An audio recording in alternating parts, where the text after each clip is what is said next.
शिवसेनेच्या नेत्यांकडून गृहमंत्री पदाची मागणी केली जाते आहे। भाजपचा मुख्यमंत्री झाला तर गृह खातं द्या अशी मागणी संजय शिरसाट यांनी केली आहे। तर ज्याला उपमुख्यमंत्री पद त्याच्याकडे गृह खातं हे सूत्र नेहमी बघायला मिळालंय।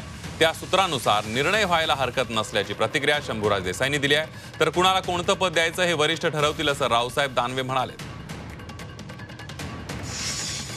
मुख्यमंत्र्याचं नाव जोपर्यंत जाहीर होत नाही ना तोपर्यंत या सगळ्या गोष्टीला काहीच अर्थ नाहीये। मुख्यमंत्री पद जर भाजपकडे गेलं तर गृहमंत्रालय शिवसेनेकडे असावं असं वाटतंय।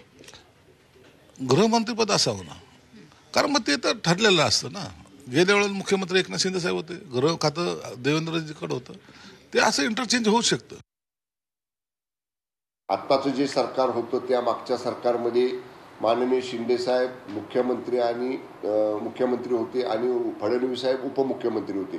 फडणवीस साहेब उपमुख्यमंत्री असताना त्यांच्याकडे गृह विभाग होता, त्यामुळे तेच सूत्र लागू करावं हे साहजिक सगळ्यांचं म्हणणं असणं रास्त आहे। पण याच्या बाबतीतला अंतिम निर्णय मी मागाशी म्हटलं तसं शिंदे साहेब, फडणवीस साहेब, माननीय अजितदादा हे तिघजण बसतील, चर्चा करतील आणि आमचे महायुतीचे दिल्लीतले जे वरिष्ठ नेते आहेत माननीय अमित शाह साहेब, माननीय JP नड्डा साहेब यांच्याबरोबर सल्लामसलत करून त्याच्यावरही मार्ग निघेल।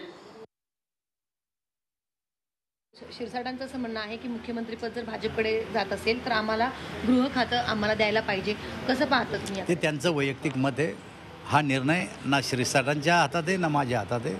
श्रेष्ठी बसतील, एकत्र चर्चा करतील आणि जो निर्णय होईल तो सगळेजण मान्य करतील।